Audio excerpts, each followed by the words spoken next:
Hello दोस्तों, रोज़ की तरह आनंद लिखनी ब्लॉग में सबका हार्दिक स्वागत है। सबके मंगल भविष्य की कामना के साथ बड़ों को मेरा नमस्कार, छोटों को मेरा आशीर्वाद। मैं ठीक हूँ। सबके उज्जवल भविष्य की कामना करता हूँ। दोस्तों, आज का पंचांग फाल्गुन मास की कृष्ण पक्ष की कृष्णा अमावस्या तिथि दोपहर 2:29 तक। उसके बाद दोस्तों प्रतिपदा की तिथि शुरू हो जाएगी। आज रविवार का शुभ दिन है। चंद्र राशि कुंभ राशि में दोस्तों 8:39 तक, तत्पश्चात मीन राशि में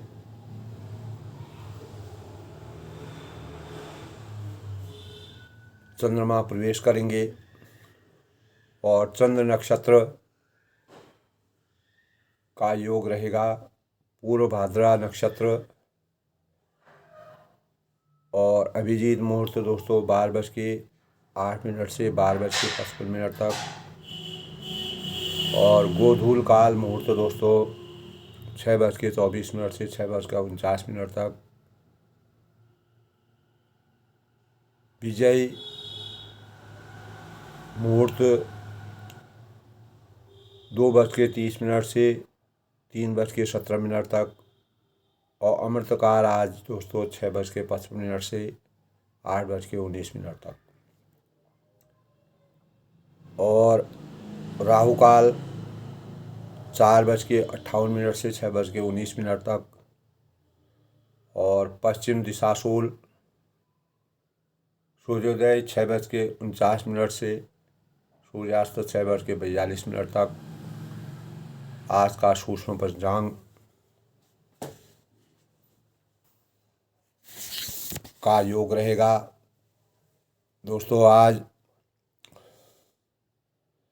रविवार सूर्य भगवान का दिन है, जो इस ब्रह्मांड में अज्ञान रूपी अंधकार से ज्ञान रूपी प्रकाश का सृजन करते हैं।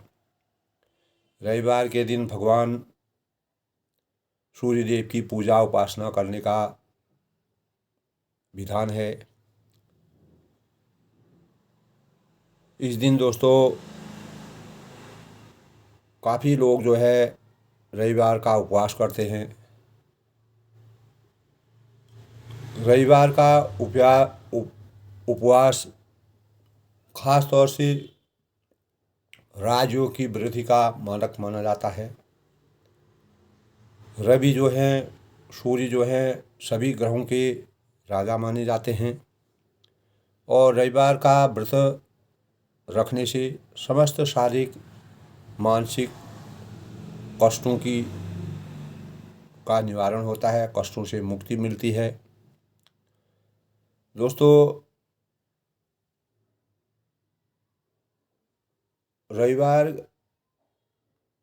के विधि विधान से पूजा करने से हमारे जीवन में अनेक प्रकार के कष्टों का अंत होता है। ज्योतिष शास्त्र के अनुसार सूर्यदेव को 9 ग्रहों का राजा माना जाता है। 9 ग्रहों की शांति का द्योतक सूर्यदेव होते हैं। सूर्यदेव का जिस जातक के ग्रहों में प्रबल होते हैं वह हमेशा यशस्वी और कीर्तिदायक जीवन उसका रहता है। सूर्य देव जो तो सभी ग्रहों के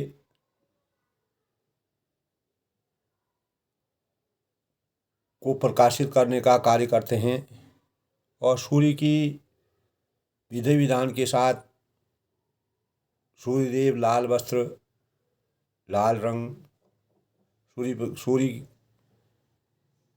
भगवान सूर्यदेव जहाँ से प्रकाशित होते हैं दोस्तों, वैज्ञानिक दृष्टिकोण से सूर्य मंडल में इस प्रकार के पदार्थ हैं जो आपस में टकरा करके इतने गर्म और ऊर्जावान पदार्थ हैं जो आपस में टकरा करके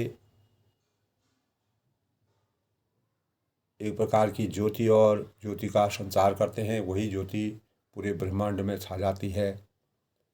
और वैज्ञानिक दृष्टिकोण से और आध्यात्मिक दृष्टिकोण से सूर्यदेव बहुत ही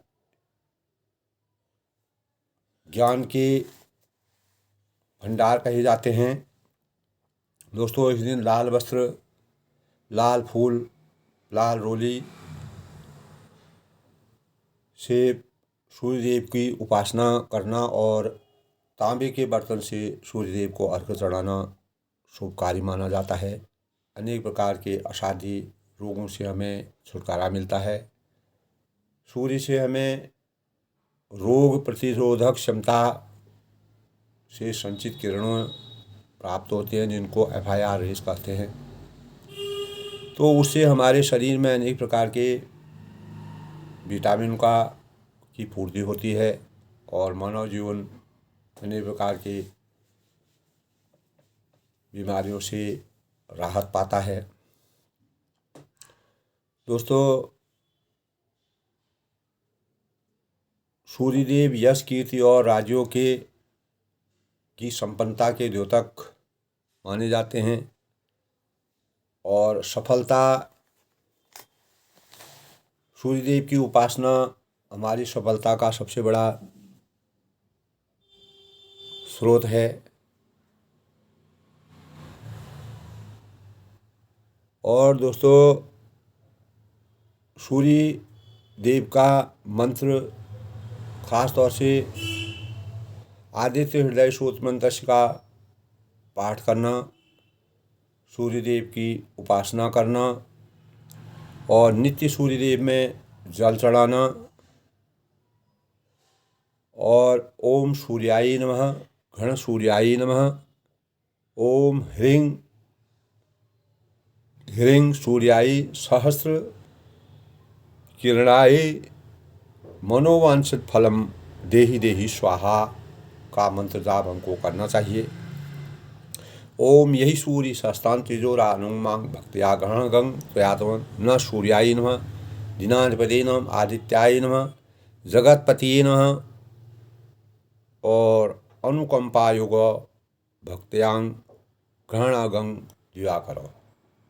इस प्रकार सूर्यदेव का आराधना करनी चाहिए। सूर्यदेव को दोस्तों प्रभावशाली ग्रह माना जाता है और सभी ग्रहों का राजा सूर्यदेव हैं।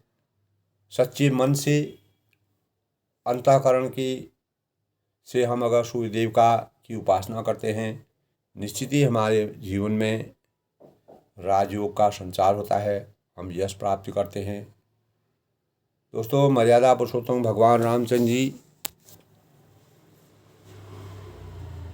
सूर्यदेव को यश और कीर्ति प्राप्त करने के लिए सूर्यदेव की उपासना किया करते थे और मानव रूप में अवतरित होकर के अनेक जगह इस प्रकार के प्रकरण मिलते हैं कि मर्यादा पुरुषोत्तम भगवान रामचंद्र जी नित्य क्रिया के बाद सूर्य अर्घ्य चढ़ाना अपने जीवन का एक लोगों के भावों को जगाने के लिए सूर्य की उपासना किया करते थे।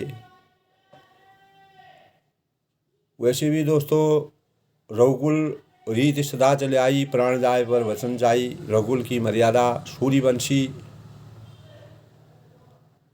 सूर्य के अवतार मर्यादा पुरुषोत्तम भगवान रामचंद्र जी भी हैं। रघुवंश के, रघुकुल के श्रेष्ठ शिरोमणि दशरथ जी के वहाँ मर्यादा पुरुषोत्तम भगवान राम जी ने मानव रूप में अवतरित होकर के अनेक प्रकार के अज्ञान रूपी अंधकार से ज्ञान रूपी प्रकाश का संचार करने के लिए इस संसार को आलोकित करने का प्रयास रामचरितमानस के माध्यम से जिस प्रकार तुलसीदास जी ने किया है, इसी अनुक्रम में दोस्तों रामचरितमानस में सुंदरकांड कांड का पठन पाठन हो रहा है और हनुमान जी सीता जी से मिलके सीता जी की खोज करके लंका को विध्वंस करके 7 समुद्र पार करके अनेक प्रकार के मर्यादा पुरुषोत्तम भगवान राम जी की अनुकंपा और बल बुद्धि विद्या जो उनको शक्ति और बल प्रदान मर्यादा पुरुषोत्तम भगवान राम ने कहा। तब रामचंद्र जी उनके प्रताप को देखकर कैसे वह लंका में प्रवेश किए, कैसे उन्होंने अपना रूप परिवर्तन किया, जहाँ पर जिस प्रकार का रूप था उसको धारण किया और एक शाखा से दूसरी शाखा में जाकर एक अट्टालिका से दूसरी अट्टालिका में जाकर वहाँ के वातावरण को विध्वंस किया, राक्षसों का अंत किया, अनेक राक्षसों को उन्होंने संहार किया। जब राक्षस नहीं मान रहे थे और रावण उनको मारने जान से मारने की सोच रहा था, लेकिन विभीषण वहाँ पर मर्यादा पुरुषोत्तम भगवान राम जी के विभीषण जो कि भगवान रामचंद्र जी के बहुत प्रशंसनीय थे, उनका केवल लंका में विभीषण ही ऐसे थे जो एक छोटी सी कुटी में निवास करके मर्यादा पुरुषोत्तम भगवान राम जी को भजते थे, उनके अंतःकरण में वो विराजमान थे। तब नीति की बातें कह करके रावण से उन्होंने कहा कि दूत को मारना अनुचित है, लेकिन मर्यादा पुरुषोत्तम भगवान राम जी का आशीर्वाद था, उन्होंने कहीं पर भी अपने प्रभाव को अपने बल को दिखाने की कोशिश नहीं की। उन्होंने वहाँ पर विभीषण को एक प्रकार का शोध बना करके रावण को सही दिशा प्रदान करके पूरी हनुमान जी के पूंछ पर आग लगाने का और पूरा शहर से जितने भी कपड़े थे, जैसे जैसे हनुमान जी की पूंछ पर आग लगाने का विधि विधान बनाया गया, सभी राक्षस जुड़ गए अपने अपने कार्य में। वैसे वैसे हनुमान जी का जो पूंछ का आकार था वह लगातार बढ़ते गया और धीरे धीरे सारे राक्षस थक गए। अंततोगत्वा उन्होंने उस पूंछ पर आग लगाई। तब हनुमान जी ने अपना शक्ति का स्वरूप दिखा करके अपना सूक्ष्म रूप धारण करके पूरी अट्टालिकाओं में चढ़ करके अनेक सोने की लंका को जला करके भस्म कर दिया और समुद्र में लांघ करके तब सीता जी के सामने वह खड़े हो गए और सीता जी से उन्होंने अपना संदेश पूरा रामचंद्र का संदेश करके उनका संदेश लिया और उनसे चूड़ामणि लेकर के मर्यादा पुरुषोत्तम भगवान राम जी की सानिध्य में आकर के उनको चूड़ामणि प्रदान की। मर्यादा पुरुषोत्तम भगवान रामचंद्र जी तभी कहते हैं, तब हनुमान जी से पूछते हैं कि आपने जिस प्रकार से पूरी लंका में एक जगह से दूसरी जगह प्रवेश किया, अनेक राक्षसों को मारा, यह शक्ति तुम्हें कहाँ से प्रदान हुई, कहाँ से प्राप्त हुई। वह उनकी मन की बातें सुनना चाहते थे और हनुमान की बातें, हनुमान जी ने कहा कि यह सब आपका ही प्रताप है, आपके प्रताप के कारण ही मैं एक शाखा के दूसरे शाखा पर गया, सीता जी की खोज मैंने की, लंका में मैंने पूरा लंका को दहन किया और जो रूप परिवर्तन जहाँ उन्होंने सीता जी के संशय को दूर करने के लिए विशाल रूप रख करके मर्यादा पुरुषोत्तम भगवान राम जी को अपने छाती में दिखाने का प्रयास किया। तब सीता जी को उनके मन में भरोसा हुआ। तब उनको आत्म चेतना जगी कि मर्यादा पुरुषोत्तम भगवान राम जी का इस प्रकार की कृपा है। तब हनुमान जी ने विस्तार से रामचंद्र को बताया। तब वह कहते हैं कि सो सब तब प्रताप रघुराई, ये जो था सब आपके प्रताप का कारण था। नाथ न कछु मोरी प्रभुताई, हे नाथ इसमें मेरी कोई भी प्रभुताई नहीं है, मेरा कोई बढ़ापन भी नहीं है। आप शक्तिशाली हैं, आप अंतर्यामी हैं, आप इस संसार की पूरी मर्यादा को जानते हैं, आप आदर्शों के मानक हैं। तो आपके ही आशीर्वाद से मुझे इतनी शक्ति प्राप्त हो गई और जिससे मैंने यह कार्य किया। तब वह बार बार फिर कहते हैं, ता कहूँ प्रभु कछु अगम नहीं। तब वह हनुमान जी मर्यादा पुरुषोत्तम भगवान राम से कहते हैं कि आपका आशीर्वाद जिसको प्राप्त होता है, जो मन वचन और वाणी से, कर्म से, सच्चे भाव से, सब सच्ची आस्था से आपकी भक्ति में अनुरक्त रहते हैं, उसके प्रति आप हमेशा प्रतिकूलता को भी अनुकूलता में परिवर्तित कर देते हैं। आपकी शक्ति का ये सौजन्य है। यानी आपके प्रभाव से जिस पर आपकी कृपा होती है, इस ब्रह्मांड के दैहिक भौतिक तापा और बड़वाग्नि भी शीतलाग्नि में परिवर्तित हो जाती है, उसका भी प्रभाव समाप्त हो जाता है। रावण की तो क्या बात है, लेकिन रचना है, नीति है, मर्यादा है, उसके अनुसार हमको कार्य करना है। अनेक प्रकार से हनुमान जी ने राम जी का गुणगान किया और तब उन्होंने कहा, ता कहूँ प्रभु कछु अगम नहीं, जा पर तुम अनुकूल, तब प्रताप बड़वान नहीं, जार सके खलतूल। यानी दैहिक भौतिक तापा भी जो है, उमा, तब शिव जी भी कहते हैं, उमा न कछु कभी कह अधिकाई, प्रभु प्रताप जो काली। प्रभु का प्रताप ऐसा है, जा पर जाकू सत्य स्नेहू, तापर ताको मिले संदेहू। सुनशीय सत्य अशीष हमारी, पूज ही मन कामना तुम्हारी। सीता जी के मन में भी इस प्रकार का राम जी के ऊपर भरोसा होता है। अंतरात्मा से वह राम भक्ति में लीन हैं। मर्यादा पुरुषोत्तम भगवान राम जी संसार को इस प्रकार से अनेक प्रकार का ज्ञान देने के लिए, लोगों के मन के भावों को उजागर करने के लिए, इस सृष्टि की रचना को हमेशा के लिए जीवित रखने के लिए अनेक प्रकार के इस प्रकार की रचना करके तुलसीदास जी ने रामचरितमानस से मर्यादा पुरुषोत्तम रामचंद्र की भावों का गुणगान किया।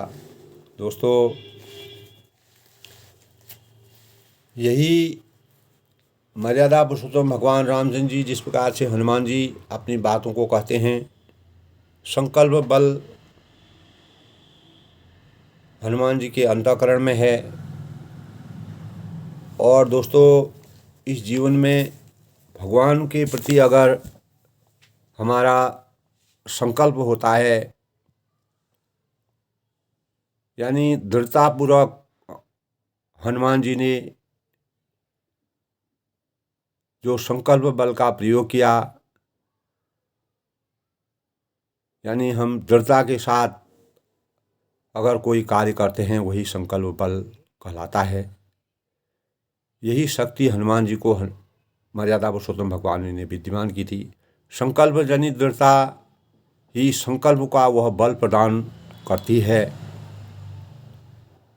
कि जो संकल्पी होता है, जो संकल्प लेता है, जिस प्रकार हनुमान जी ने, हनुमान ते ही परसा कर पुनि कीन प्रणाम, राम काज कीने बिना मोहि कहाँ विश्राम। इस प्रकार का संकल्प जब उन्होंने लिया था, तो अपने लक्ष्य के प्रति आस्थावान उनको बने हुए थे और उसे पाने के लिए अपने कर्म की अग्नि जगाए रखना पड़ता है। यही हनुमान जी ने किया। दृढ़ता के कारण ही व्यक्ति अपने लक्षित कर्म से विचलित नहीं होते। यही भाव हनुमान जी के अंतःकरण में था।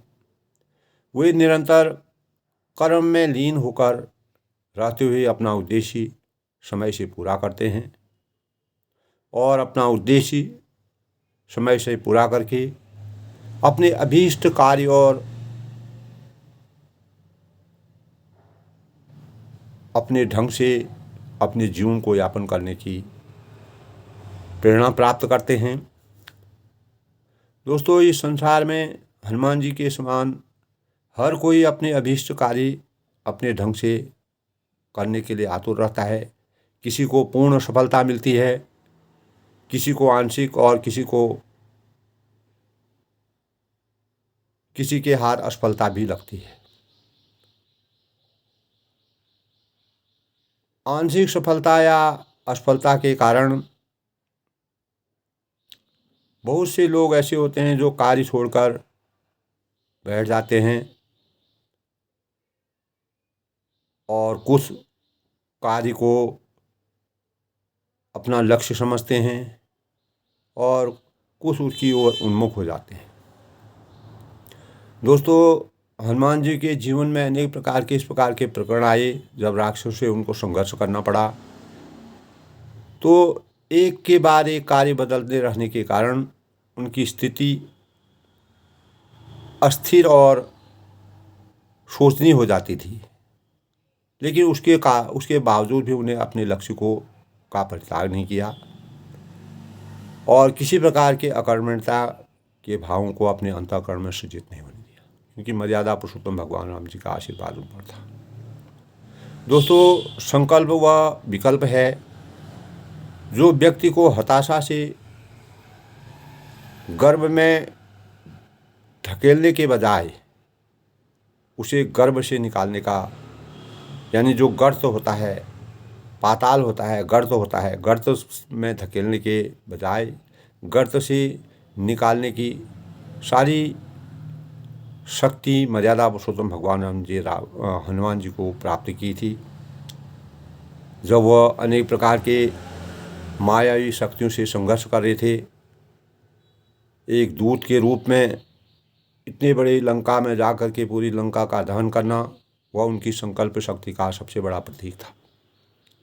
संकल्प की ही सीढ़ी दोस्तों उन्हें आशा की अट्टालिकाओं तक पहुंचा पाई और लक्ष्य पूर्ति की दिशा में वे अग्रसर हुए। संकल्प बल से युक्त शारीरिक और मानसिक बल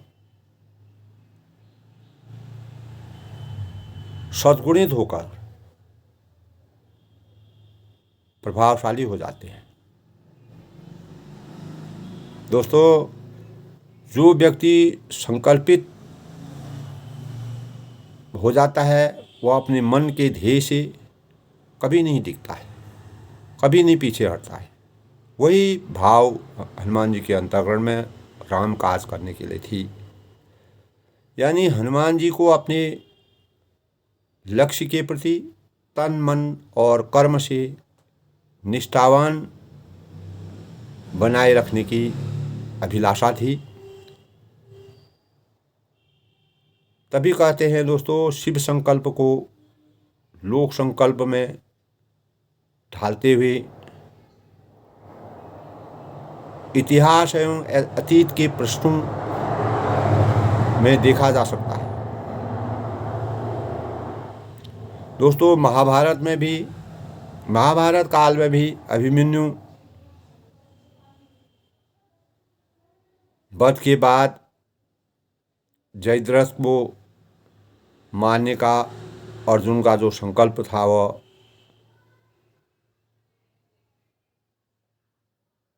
पुराण प्रसिद्ध में आज भी उसकी रचना है। अनेक प्रकार के सुसंकल्पों के बल का अपनी खोई प्रतिष्ठा को प्राप्त करने का लोग प्रबल इच्छा व्यक्त करते हैं तथा अपनी महत्वाकांक्षाओं की पूर्ति करने का प्रयत्न करते हैं। इसी प्रकार हनुमान जी ने अपनी महत्वाकांक्षाओं को मर्यादा पुरुषोत्तम रामचंद्र के आशीर्वाद से प्राप्त की। दोस्तों, निसंदेह ही हमारे जीवन में असीम बल तभी प्राप्त होता है जब हम पूर्ण निष्ठा के साथ, पूर्ण लगन के साथ, प्रयत्नशील होकर कर्म भाव से और कर्तव्य निष्ठा से संकल्पित लक्ष्यों की अपेक्षा करते हैं। हनुमान जी ने अपने मन में इस बात को ठान लिया कि मुझे जो कार्य दिया गया है उस कार्य में मैं तब तक विश्राम नहीं करूंगा जब तक मर्यादा पुरुषोत्तम भगवान राम जी के द्वारा प्रदत्त कार्य में मैं अपने लक्ष्य की अंतिम घड़ी तक नहीं पहुंच जाऊंगा। यानी इस प्रकार दोस्तों हम कह सकते हैं कि संकल्पों को जीवन शैली का अंग बनाना सिद्धि प्राप्ति का सबसे बड़ा मानक है। इसी प्रकार मर्यादा पुरुषोत्तम भगवान राम जी के आशीर्वाद से हनुमान जी को अपार सिद्धि प्राप्ति, जिसके पूरे भाव हमको हनुमान जी ने जिस प्रकार अपने कर्म भावों से लंका में रामचंद्र का कार्य किया और रावण के अभिमान को, घमंड को और अनेक प्रकार के मायावी राक्षसों का अंत करके और रावण को एक प्रकार की चेतावनी दे करके सीता जी की खोज करके सीता जी को के मन में मर्यादा पुरुषोत्तम भगवान राम जी के प्रति भक्ति भाव को हमेशा के लिए सुदृढ़ रखने के लिए उनके सामने अपने अवतार को दिखाया और रामचंद्र की शक्ति का प्रदर्शन किया। कल के प्रकरण में दोस्तों हनुमान जी ने कहा कि मर्यादा पुरुषोत्तम रामचंद्र जी की इस प्रकार की शक्ति है, ता कहूँ प्रभु कछु अगम नहीं, जा पर तुम अनुकूल तब व्रता बड़वा नहीं, जा सके खंड।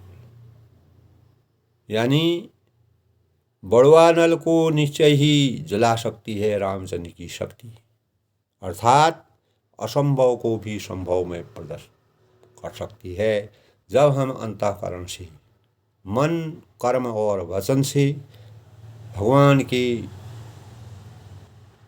भक्ति में लीन हो जाते हैं, ब्रह्म में लीन हो जाते हैं, परमात्मा का आशीर्वाद हमको प्राप्त हो जाता है।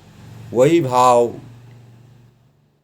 हनुमान जी के अंतःकरण में विराजमान थी। नाथ भगत यदि सुखदायिनी, तब वह कहते हैं कि हे नाथ, मुझे अत्यंत सुख देने वाली और निश्चल भक्ति प्रकार करके, यानी इस प्रकार की मुझे आनंद में मग्न होने वाली भक्ति का आशीर्वाद दीजिए। देव कृपा करी अनुपायिनी। और हनुमान जी की अत्यंत सरल और कोमल मधुर इस प्रकार की मीठी बातों को सुनकर, सुन प्रभु परम सरल कविवाणी, तब प्रभु श्री रामचंद्र जी ऐसा ही हो ऐ उमस्तु कहा, तथास्तु कहा, ऐ उमस्तु तब कहूँ भवानी। तब शिव जी कहते हैं कि मर्यादा पुरुषोत्तम भगवान राम जी का आशीर्वाद जिस पर होता है वह अनेक प्रकार के दुर्गम से दुर्गम कार्य को करके इस संसार में अपने स्वरूप का सृजन करते हैं। उमा राम स्वभाव यही जाना। तब शिव जी कहते हैं कि हनुमान जी के ऊपर जिस प्रकार की कृपा दृष्टि मर्यादा पुरुषोत्तम भगवान राम जी की हुई, हे उमा, हे पार्वती, राम स्वभाव यही जाना, रामचंद्र की अंतःकरण की, उनके चरित्र को, उनकी आदर्श को, उनकी मर्यादा को, उनकी संस्कारों को जिसने जान लिया, ताय भजन तज भाव नाना, उसे भजन छोड़कर दूसरी बात सुननी कभी पसंद नहीं होती है। वही भजन में, वही भगवान की भक्ति में वो लीन हो जाता है। जिस प्रकार हनुमान जी रात दिन मर्यादा पुरुषोत्तम भगवान राम जी का अनुसरण करते रहते थे, यही बात शिव जी भी उमा पार्वती से अनेक बार कहते हैं, अपने भावों को प्रकट करते हैं, रामचंद्र जी की शक्ति का आभास करते हैं। यह संवाद जासू आवा। तब वह स्वामी सेवक का संवाद, यानी हनुमान जी और रामचंद्र के बीच में जिस प्रकार का संवाद हुआ है, उस संवाद को, वह संवाद जिसके अंतःकरण में घुस जाता है, उसके अंतःकरण में विराजमान हो जाता है, रघुपति चरण भगत सो पावा, निश्चित ही वह परमात्मा का मर्यादा पुरुषोत्तम भगवान राम जी का आशीर्वाद प्राप्त कर देता है। यानी वह इस संसार के भवबंधनों से छूट करके, इसीलिए मर्यादा पुरुषोत्तम भगवान राम जी हनुमान जी को परम शक्ति प्रदान करके हमेशा के लिए अमरत्व का वरदान प्राप्त किया। सुनि प्रभु वचन कहीं कवि बंदा, तब जय जय जय कृपाल सुखंदा, तब रघुपति कपिपति ही बुलाया, कहा चले कहूँ करूँ बनावा। तब प्रभु के वचन को सुनकर, मर्यादा पुरुषोत्तम भगवान राम जी के इस प्रकार के वचन को सुनकर और शिवजी और पार्वती के संवाद को सुनकर, वानरों का जो समूह था वह कहने लगे, हे कृपालु, हे दयालु, हे शरणागत कृपालु आनंद कंद श्री रामचंद्र जी की जय हो। जय जयकार करते हैं, आराधना करते हैं और पूर्ण रूप से निष्ठावान हो जाते हैं। जय हो करके वह अपने मन वचन और कर्म से मर्यादा पुरुषोत्तम भगवान की अनुकंपा, उनके प्रसाद का गुणगान गाते हैं। तब श्री रघुनाथ जी के कबीरा सुग्रीव को मर्यादा पुरुषोत्तम भगवान राम जी ने अपने सम्मुख बुलाया और कहा, चलने की तैयारी करो, अविलंब के ही कारण की ना, अविलंब करने का समय नहीं है। रावण किसी प्रकार से भी मानने वाला नहीं है, इसीलिए अब पूरी सेना को सजाओ और अनेक प्रकार के अत्याचार, व्यभिचार, बुराई और असत्य पर सत्य की विजय प्राप्त करने के लिए हमें कुछ न कुछ आगे कदम रखना चाहिए। अब विलंब के ही कारण कीजिए, तुरंत कभी न कहूँ आयुष दीजिए। अब विलंब किस कारण से, किसी भी कारण से अब विलंब करने की आवश्यकता नहीं है। विनय न मात जलय जलाओ, गई 3 दिन बीत, बोले राम सकूप तबाओ, भय बिनु बोल। मर्यादा पुरुषोत्तम भगवान राम जी ने जब समुद्र पार करने के लिए समुद्र से भी याचना की थी, जब वह नहीं माने, तब रामचंद्र जी को क्रोध आ गया। इसी प्रकार हनुमान जी को जब लंका में शांति और सुख का संदेश देने के लिए लंका से हनुमान जी को भेजा और रावण को अनेक प्रकार से उन्होंने समझाया, लेकिन वह एक न माने। तब मर्यादा पुरुषोत्तम भगवान राम जी ने कहा कि दुष्टों को इस संसार से समाप्त करना, और एक दुष्ट अगर हजारों आत्माओं को परेशान करता है तो उसका अंत करना नीति के संबद्ध है। अब विलंब के ही कारण की ना, तुरंत कभी न कहूँ आयुष दीन, कौतुक देख सुमन फल बरसी, बहुवर्षी नभते भवन चले सुरहर्षि। तब उन्होंने कहा कि अब किसी प्रकार की भी विलंब करने की आवश्यकता नहीं है, वानरों को तुरंत आज्ञा दो और भगवान की यह लीला रावण वध की तैयारी शुरू की जाए। यह देखकर बहुत से देवता लोग और जो प्रताड़ित लोग थे चारों तरफ से फूलों की वर्षा करने लगे और अपने अंतःकरण से हर्षित आनंद मग्न होकर के देवता भी आकाश से फूल बरसाने लगे।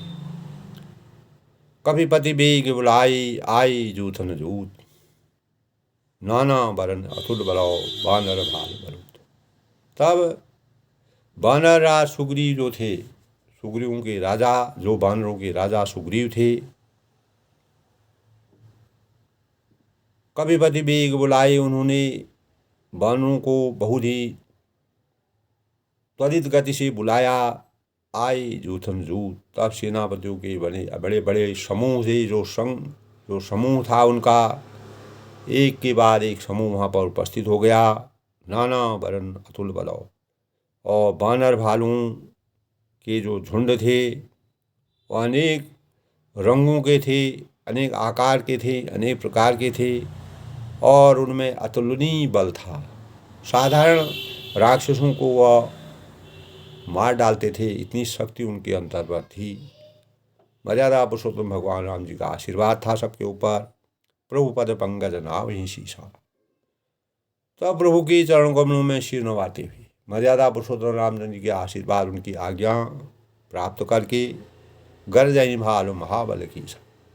तब महान बलवान रीछ और बानर जो थे वह गरजने लगे, और देखी राम सकल कवि सेना।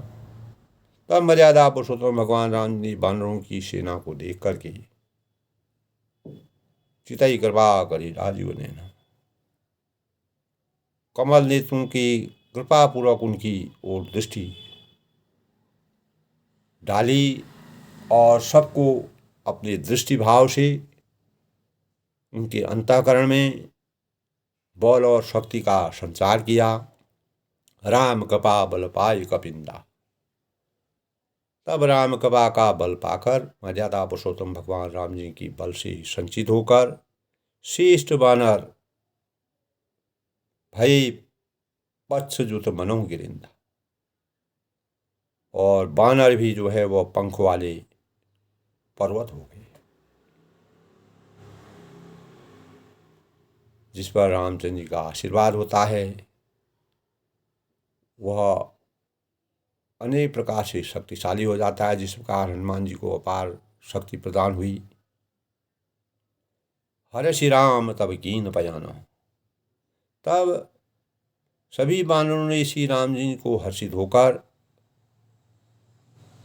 लंका की तरफ कूच करना शुरू कर दिया, प्रस्थान करना शुरू किया। शगुन भई सुंदर शुभ नाना। अनेक प्रकार की शुभ शगुनों का, जहाँ एक और मर्यादा पुरुषोत्तम रामचंद्र की सेना में शुभ शगुन हो रहे हैं, वहीं लंका में अशुगुन हो रहे हैं। त्रिजटा को पहले ही स्वप्न हो चुका है कि रावण की क्या दशा है और रावण का क्या हाल होने वाला है। और लंका में जब हनुमान जी पहुँचे तो त्रिजटा को सपना, पहले यह सपना मैं कहीं बगाऊँ, यह सपना जो है वह कहती है कि 3-4 दिन के अंतर्गत यह सपना सत्य हो जाएगा। यह सपना में कहूँ पुकारी, जात उधान पावितारी। यानी राम कृपा बल पाई कबिंदा, भई पक्ष जुल मनहु गिरिंदा। हर श्री राम तब कीन पयाना, शगुन भई सुंदर शुभ नाना। अनेक प्रकार की शुभ शगुनों होने लगे। जब कार्यों में सिद्धि प्राप्ति होती है, हम अपने कार्यों में विजय प्राप्त करने की पताका, किसी भी कार्य को हमारा हल होने लगता है तो हमें बिना शगुन किए भी अपने आप ही शगुन का आभास होता है। उस प्रकार के भाव दिखाई देते हैं, उस प्रकार की रचना दिखाई देती है। जासु सकल मंगलमयी की थी, जिनकी कीर्ति सब मंगलों की पूर्ण करने वाली है। और उनके प्रस्थान के समय शगुन होना, पाशुपयान शगुन कहनी थी। यह नीति कहती है, यह मर्यादा कहती है, यह हमारे वेद शास्त्रों में विद्यमान है। प्रभुपयान जाना बेदेही। तब मर्यादा पुरुषोत्तम भगवान राम जी की इस प्रकार की प्रभुपयान जाना बेदेही, प्रभु का प्रस्थान और जानकी की ने जान लिया। जानकी जी को स्वतः ही आभास हो गया कि मर्यादा पुरुषोत्तम भगवान रामचंद्र जी लंका में प्रस्थान करने के लिए उन्होंने अपना मन बना लिया है। फर की बाम अंग जनु कहेंगे था। तब उनके बाएं अंग दोस्तों, जब ये हमारे शास्त्रों की और हमारे सगुन अवसगुन के भाव होते हैं, जब किसी स्त्री का बायां अंग फड़कने लगता है तो वह शुभकारी माना जाता है, और किसी पुरुष का अगर दायां अंग फड़कता है तो वह भी शुभकारी माना जाता है। ये हमारे लक्षण होते हैं। इसी प्रकार जानकी जी का बायां अंग फड़कने लगा। तब उनको पता चला कि मर्यादा पुरुषोत्तम भगवान राम जी जिस प्रकार हनुमान जी यहाँ आए थे, उन्होंने अपनी बातें, अपने भाव, अपने विचार, अपनी भक्ति और राम के स्वरूप में जिस प्रकार वह डूबी हुई थी, और एक माह के अंदर मर्यादा पुरुषोत्तम भगवान राम जी के आने की बात कही थी, तब उनका बायां अंग फड़कने लगा और उनको पता चल गया कि मर्यादा पुरुषोत्तम भगवान राम जी आ रहे हैं। जोई जोई सगुन जानकी हुई। इस प्रकार जानकी जी के लिए, मैया सीता के लिए जिस प्रकार के सगुन, शुभ सगुन होने लगे, अशुगुन भयं रावण सुई, वही उसी प्रकार के अशुगुन हैं, क्योंकि रावण का अंत निश्चित था, नज़दीक आ गया था, उसका समय समाप्त हो गया था।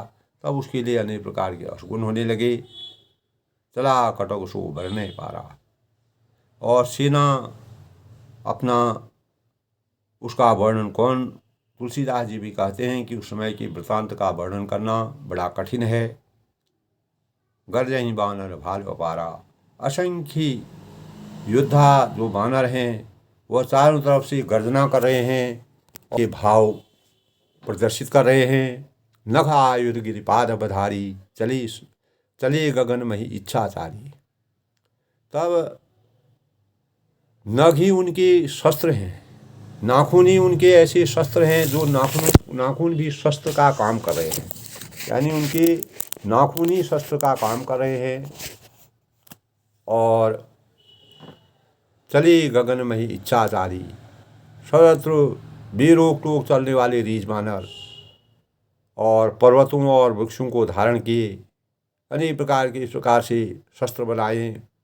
कोई आकाश मार्ग से चल रहा है, कोई पृथ्वी पर चले जा रहे हैं। के हरिनाद भालु कवि करहीं, डगमगाए दिग्गज करहीं। पृथ्वी पर कोई चले जा रहे हैं, कोई दौड़े जा रहे हैं, कोई भाग जा रहे हैं।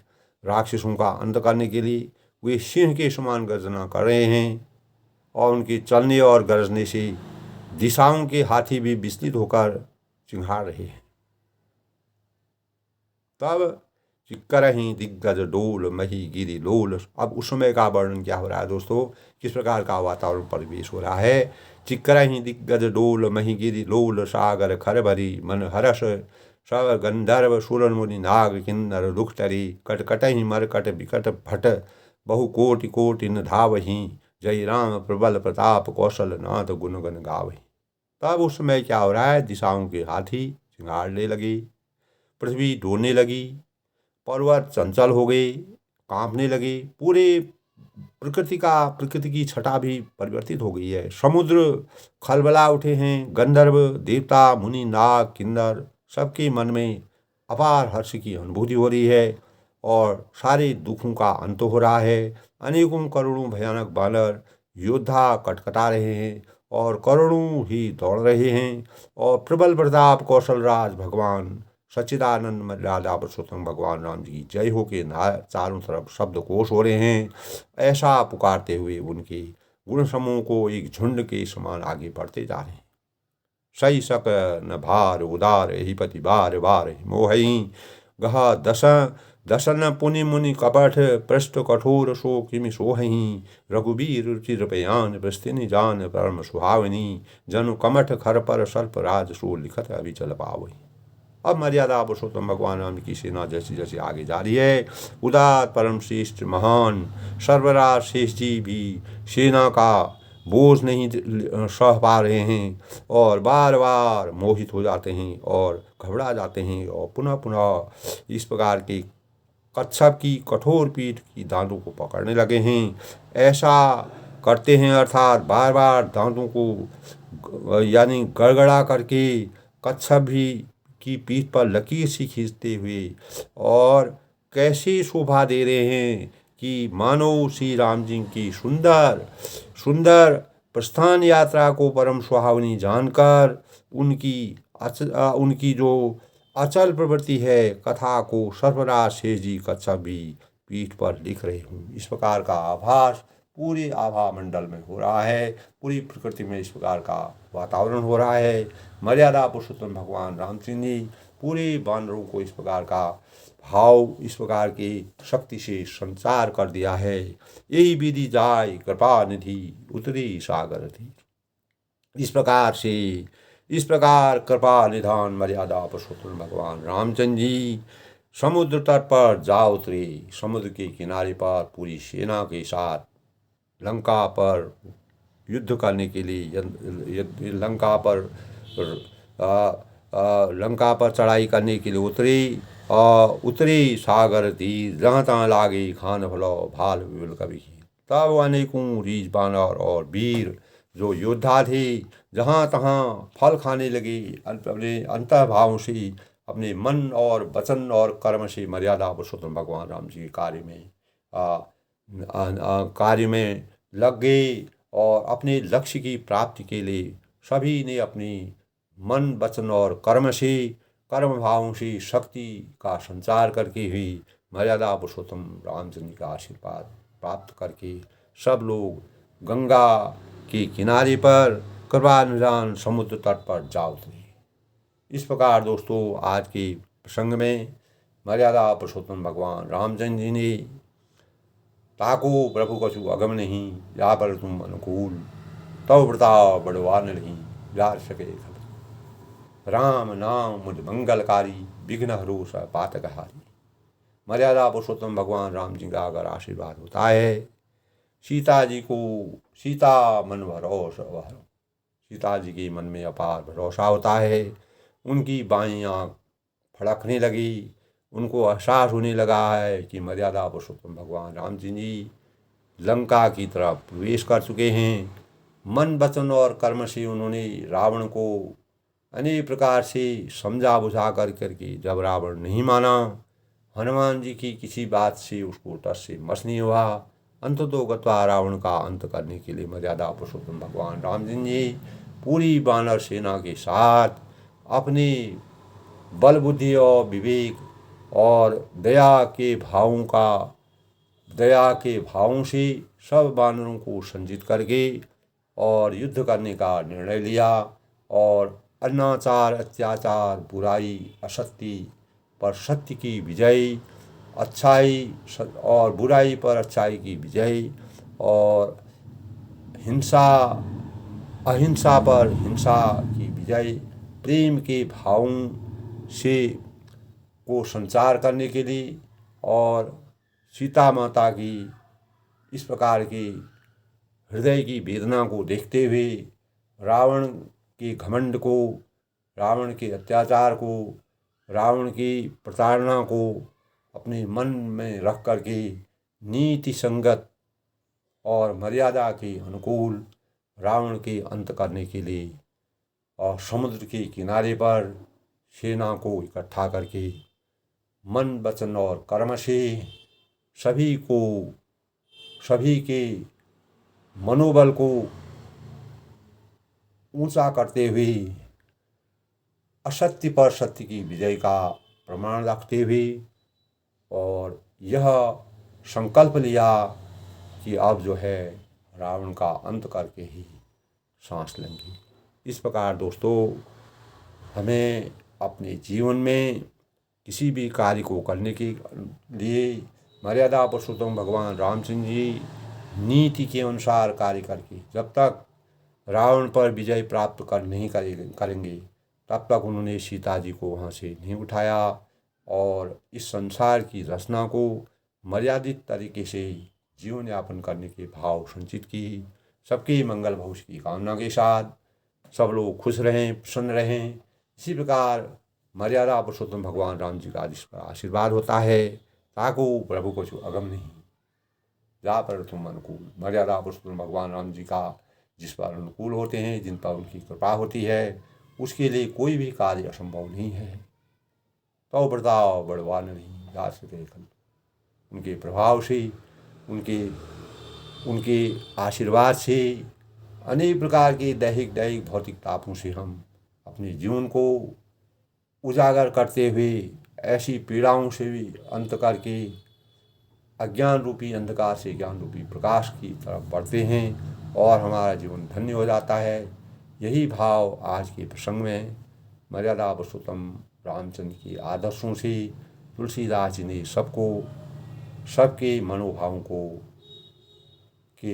को संकल्प के साथ व्यतीत करने के भाव प्रकट किए। सब लोग खुश रहें, प्रसन्न रहें।